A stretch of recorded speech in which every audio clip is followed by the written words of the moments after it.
Good evening and thank you for joining us. In honor of International Women's Day, the Thunder Bay and District Labour Council hosted their annual march and celebration yesterday at the OPSU-SEFPO Membership Centre. Over 40 individuals from the community came out to celebrate the special day. Starting at the Membership Centre, they marched their way around Memorial Avenue for just under an hour. The group was led by 4 drummers, with the rest of them following behind with signs and noisemakers. Group leaders Sandra Snyder and Gail Kelly said it's important to host an event like this to not only celebrate women, but also remember the hard times in the past and the ones that still exist in the present. Just to make people aware. You know, a day could come and a day could go, but you know what? We just got to keep March 8th, International Women's Day, remembered every year and celebrating with people and celebrating women. It should be 365 days of the year, but it reminds us that you have to remember that we're people too, and we still have a long way to go. Right now, even in Canada, women are still making 70 cents on the dollar to what men make in average, and that's not acceptable. Following the march, the individuals got to hear from guest speakers Aaron Beagle and June Gaw, as well as enjoy some music, poetry, drummers, and refreshments. With the success of the new payment machines at Fort William Gardens, visitors at other city venues will soon be able to use their debit and credit cards as well. The point-of-sale machines at the Gardens were added in mid-February, with cash payments still an option. There are now plans to roll out the system at both Port Arthur and Delaney arenas, with others expected to be installed at Chippewa Park this summer for the rides. Central Support Manager Matt Pearson says the payment option is more convenient for the public, while also increasing revenue for the city. Well, I think people found themselves at the arenas with no cash in hand, but a card. That's the situation I find myself in. And so with that, now they have an option to use that card where they wouldn't have before. They would have to make a trip to a bank or a banking machine. And so we're eliminating that step. So yeah, we are seeing a uptick. We are thinking this will grow as other departments see how well it's being used. Pearson says other satellite arenas which have concessions could also be equipped with the machines in the future. After the abrupt closure of Thunder Bay's outdoor boarded rinks earlier this week, City Parks officials are coming up with new ideas on how to prolong the skating season next winter.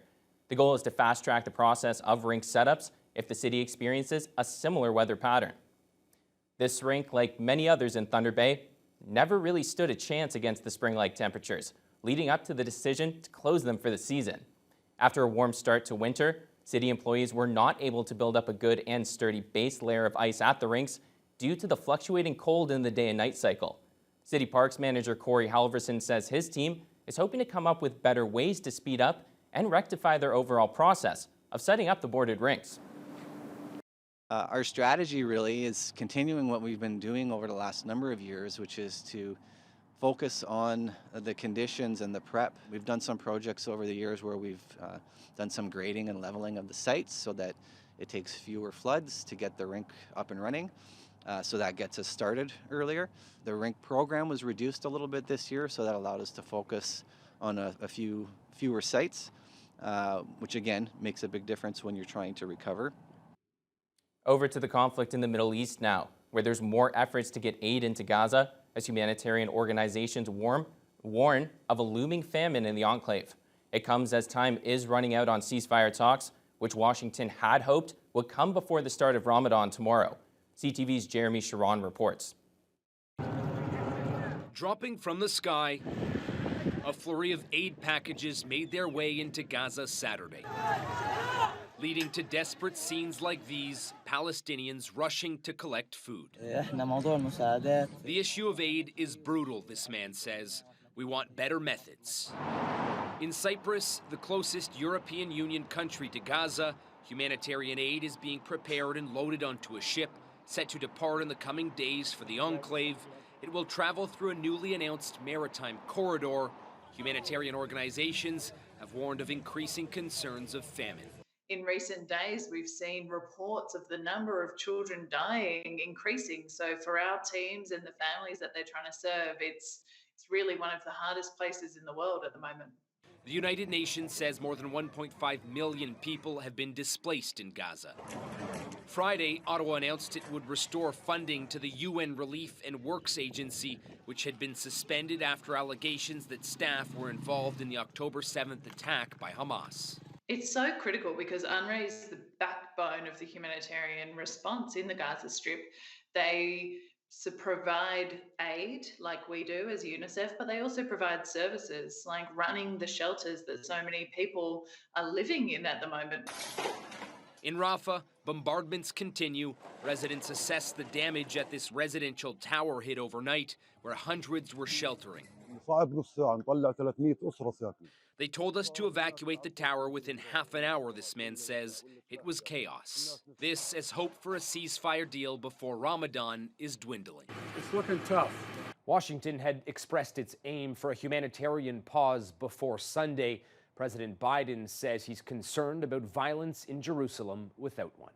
Jeremy Sherrill, CTV News, Ottawa. This week at Queen's Park, after the Ontario NDP proposed a bill to regulate a tool used over and over again by scammers in the province, the governing PC party said it would do one better and ban the tools retroactively. As John Woodward explains, families that were hit hard by these schemes are overjoyed.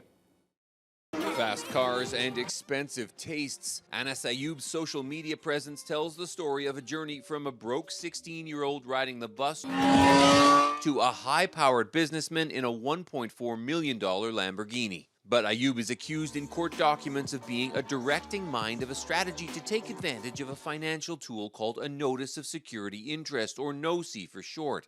It's a claim on a property based on equipment that's been installed there. In one alleged scheme, 11 NOSIs worth $150,000 were secured on Carl Hoffman's Bowmanville property for multiple products his family says he didn't need. He was 81 and had short-term memory loss from a brain aneurysm. Then Hoffman claims people approached him saying he should get a mortgage to pay these off, even providing lawyers to help. But he alleges they appeared as saviors but were in fact conspirators. When people came to the door, knocking at the door with these great plans and ideas to help him, he thought that was real. The Ontario government said this week it found $1 billion worth of NOSIs on the books in Ontario. It can't tell the difference between what is legitimate and what is fraudulent, so they all have to go. That total is quite a large number, and that means that criminal activity is being perpetuated, shall I say. So we need to address that with a retrospective or retroactive effect to the legislation. 2 lawyers named in the Hoffman case have been suspended, though one is considering an appeal. Ontario's Law Society warned lawyers last year about being part of exploitative loan agreements, saying lawyers must ensure that they inform themselves of the client's circumstances and are in a position to act in the best interest of their clients. The Hoffman family's lawyer, Greg Whedon, says he's concerned that while the NOSIs are to be wiped, they haven't been wiped out yet, and there could be a gold rush to profit off them in the coming months. They try to extract as much money as they can up until the time that this legislation is passed. And, that's going to be on the backs of the consumers. The allegations have not been proven in court. As for Ayoub, his lawyer simply said no comment. The Hoffmans believe he's left the country. John Woodward, CTV News. Back here in the city where Thunder Bay's rock station Rock 94 hosted the Diamond Dig at Dragon Hills Golf Course this afternoon. 53 individuals from the community put on their best digging gloves in hopes of taking home the much-anticipated top prize. Ned Van Pelt has the story. And they're digging right now. Oh my goodness! It's underway and it looks awesome. With tickets to see the Rolling Stones live at Soldier Field in Chicago on the line, these individuals didn't waste any time digging through the snow pile. It wasn't an easy task, with the pile almost as tall as some of the participants, so it took a bit longer than expected for someone to get their hands on that precious diamond. People were using a variety of techniques, but in the end, with a little bit of luck and a lot of hard work, it was Maxine Colosimo that lifted up the diamond. I want to go see the Stones. It's in that pile. Somebody had to win. Never give up. Never give up. So I kind of picked a corner, and that's exactly where it was. It was in that corner on that side, and I was just trying to dig deeper without being buried further and just keep going, just keep getting to the ground level. I thought they would have had it on the ground. To qualify to participate in the diamond dig, all the participants had to do was be the first caller into the station whenever they played a Rolling Stones song. From there, they were invited to attempt to dig up the diamond in the massive snow pile. All the participants were very dedicated, with it taking over 40 minutes for the diamond to be found.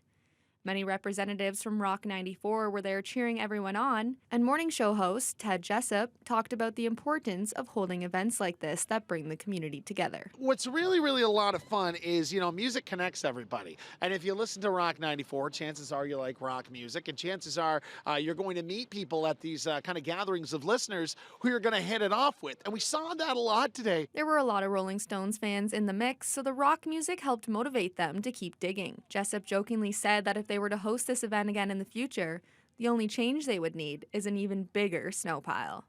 Nev Van Pelt, TBT News. And we're now joined by sports anchor Josh Morano. I think I can speak for both of us. If Maxine can't make it out, we'll happily take the Stones tickets. Probably going to be a great show. Yeah, so Two of you us. Stones fans? Two of us, 2 tickets. Not the It biggest just in the makes world. sense. Better she has them. She'll probably appreciate She probably them will. more than I would, Congratulations. Of course, another great show, as always, is the Fighting Walleye, who are on an absolute tear right now. Yes, and while they're not here in Thunder Bay this weekend, they do have some games in action. But we'll get to that story when we come back.